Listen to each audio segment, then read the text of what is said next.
होईल. पार्टीचा कार्यकर्ता काम करण्यासाठी पद दिलेली असतात, दुकानदाऱ्या करण्यासाठी दिलेली नसतात.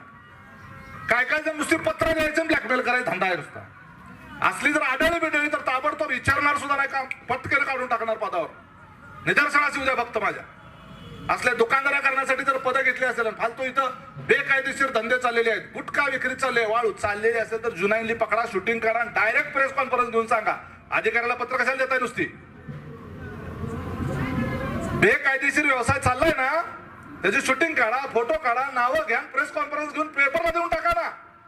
अधिकाऱ्याला पत्र द्यायचे, बघा आम्ही नाहीतर बघा नाहीतर. असे आहेत का नाही?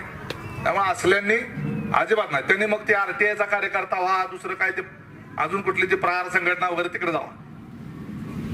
तिकडे म्हणजे प्रहार संघटना चांगली आहे बच्चूकडूनची. मला ते काय म्हणायचं होतं, ते कुठले आहे की अजून भ्रष्टाचार निर्मूलन समिती आहे, त्याचे एक कार्यकर्ते असतात. नुसतंच भ्रष्टाचार निर्मूलन समिती, तेच सगळे मोठे भ्रष्टाचारी आहे. काही जण चिडतील माझ्यावर, पण खरं काय काय जण नाही. काही लोक जुनाईली काम करतात.